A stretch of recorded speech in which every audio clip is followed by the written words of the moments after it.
Hey, bonjour et bienvenue sur ma nouvelle vidéo. Je ne pouvais pas commencer cette vidéo sans d'abord remercier Louise qui a eu la gentillesse de me mettre en couleur ceci, qui est le logo que j'imaginais pour cette chaîne. Louise, c'est une amie de longue date qui s'est récemment lancée dans le tatouage. Ça fait des années qu'elle pratique son dessin au Henpok, qui est une technique particulière pour le tatouage. Elle fait des dessins superbes. Je vous donne son lien Insta juste dans la description et n'hésitez surtout pas à aller voir ses dessins qui sont absolument magnifiques. Donc comme vous l'avez vu, cette vidéo est la première partie de la storytime qui va vous expliquer ce qui m'a amené à être là où j'en suis aujourd'hui.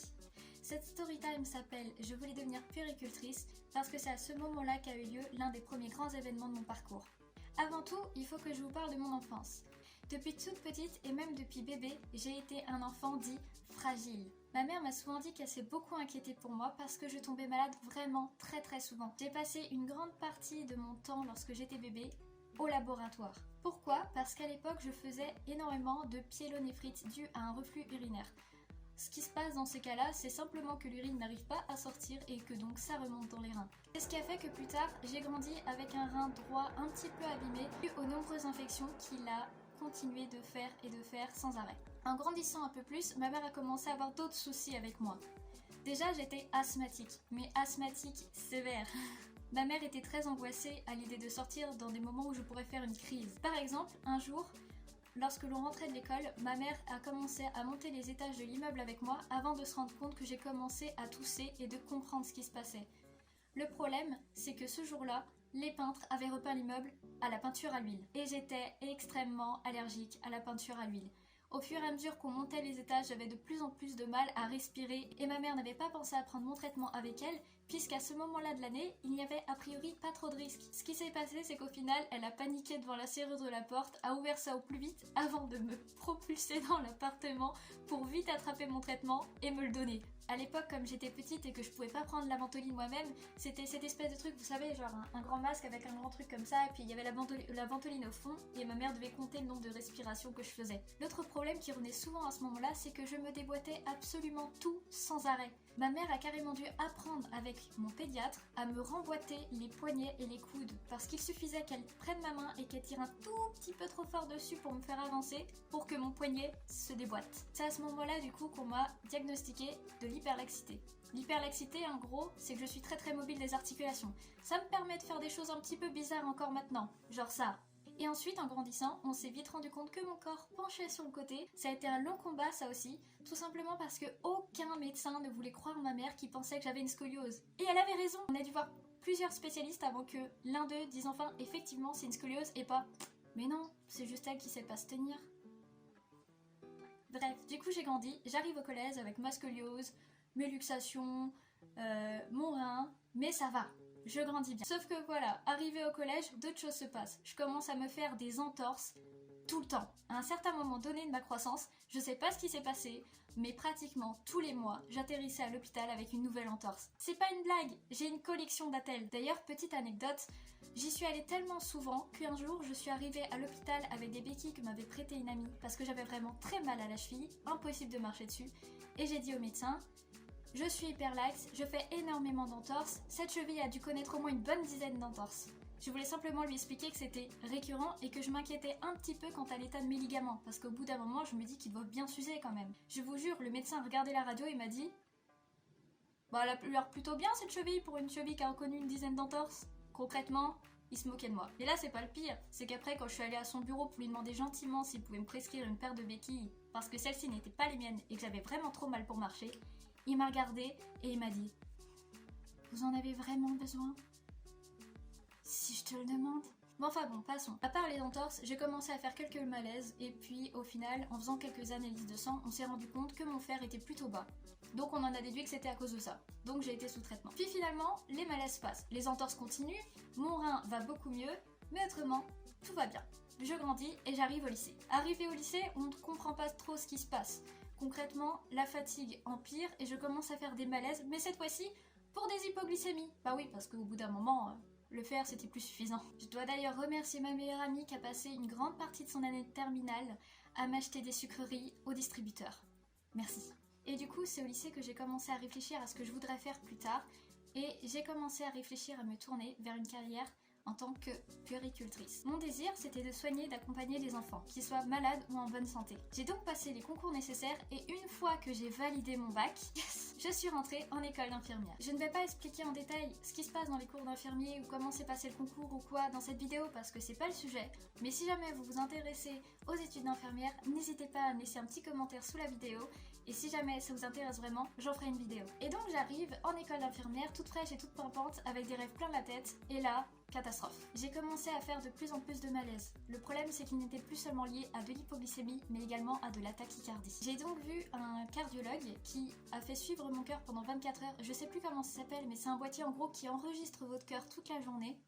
Et ce que ça a montré, c'est qu'effectivement, mon cœur montait très vite et qui descendait très vite, d'où les malaises vagos. Mais ce médecin, ce jour-là, m'a dit que, au final, oui, effectivement, ton cœur accélère très vite, mais ça a des moments où il est censé accélérer et ensuite il arrive à descendre.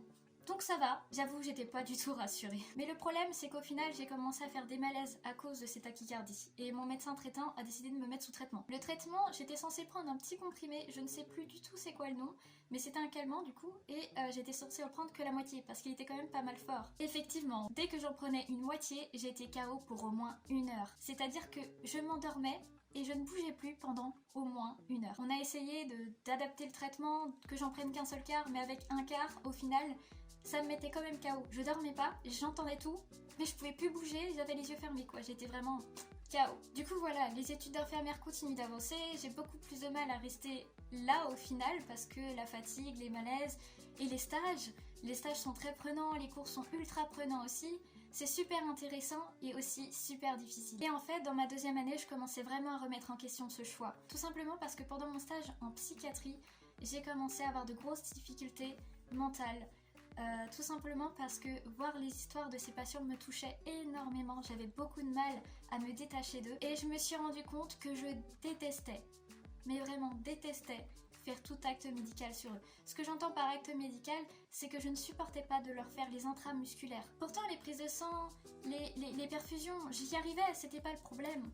Mais j'avais tellement peur de faire mal. Et si jamais je me trouvais face à un patient qui avait peur d'avoir mal, alors là, c'était le pire. Du coup, je commençais à me poser pas mal de questions. Je n'allais pas bien, mon corps n'allait pas mieux. Donc, c'était une période un peu compliquée. Et à ce moment-là, une neuropsy a fait irruption dans le service où j'étais.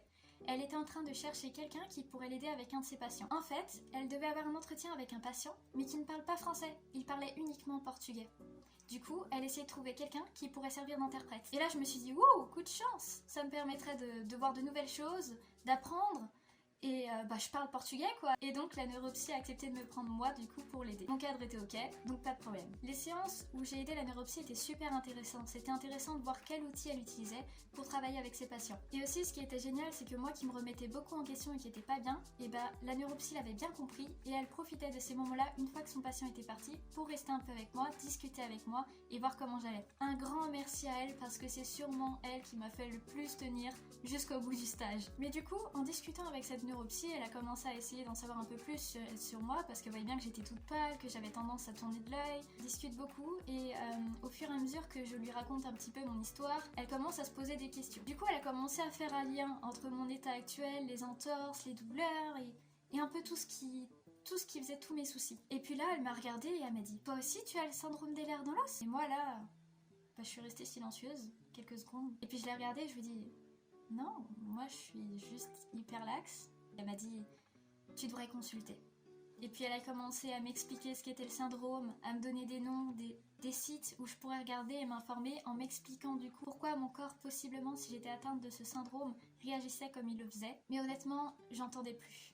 J'étais loin, j'étais si loin. Elle venait tout simplement de me dire que j'étais atteinte d'une maladie, alors que toute ma vie, on m'avait simplement répété « Tu es fragile ». Même si j'étais pas tout à fait satisfaite par ce « tu es fragile », parce que tout simplement je me disais ouais mais quand même quoi, ça fait beaucoup là, les tachycardies, l'asthme, waouh quoi. J'étais tout simplement pas prête à accepter que j'étais malade. D'autant plus que j'ai fini par apprendre que c'était une maladie incurable et héréditaire. À ce moment-là, j'en ai quand même parlé un peu avec mon médecin généraliste, qui avait l'air de ne pas croire du tout que ce soit le cas. Et je lui ai quand même demandé s'il y avait quelqu'un que je pouvais voir, peut-être un rhumatologue, quelqu'un qui pourrait du coup faire les recherches nécessaires et éventuellement me diagnostiquer si c'était bien le cas. Mais très vite, j'ai arrêté d'y penser. Je suis rentrée complètement en déni. C'était impensable pour moi à 21 ans d'être malade et d'une maladie incurable. Et en même temps, j'ai arrêté les études d'infirmière. Ce stage-là, ça avait été le stage de trop. Mentalement et physiquement, je tenais plus. J'ai décidé de complètement arrêter. J'ai arrêté du coup à 1 an et demi d'études infirmières. À la moitié. Donc oui, ce que m'avait dit la neuropsy pendant mon stage est un des gros éléments qui m'a amené là où j'en suis maintenant. Mais c'est pas le seul. J'ai beaucoup travaillé sur moi après ce qu'elle m'avait dit et j'ai essayé d'avancer. Mais sur le moment, j'étais pas prête. Alors j'ai simplement complètement éloigné cette possibilité. Du coup, me voilà, j'ai arrêté les études d'infirmière, je suis à la maison et j'ai ce diagnostic, ou du moins cette maladie qui trône au-dessus de ma tête et je veux pas y penser. Alors du coup, je commence à chercher ce que je vais pouvoir faire maintenant que j'ai arrêté ces études-là. Et vous verrez, l'histoire n'est pas finie. Donc voilà, je m'arrête là pour cette première partie de Storytime parce que si je devais vraiment tout vous raconter du début jusqu'à la fin, ce serait vraiment trop long et je pense que ce format-là et ce temps-là est juste ce qu'il faut pour ne pas vous ennuyer. Si jamais cette vidéo vous a plu, évidemment, n'hésitez pas à continuer à me suivre, à mettre un petit j'aime ou quoi, un commentaire ou quoi que ce soit, ça fera toujours plaisir. S'il y a des sujets dans cette vidéo, les études d'infirmière, les stages, tout ça qui vous intéresse, n'hésitez surtout pas à me laisser un commentaire. Si jamais ça vous intéresse vraiment, j'en ferai une vidéo. En attendant, je vous souhaite une super journée et je vous dis à la prochaine. À très bientôt.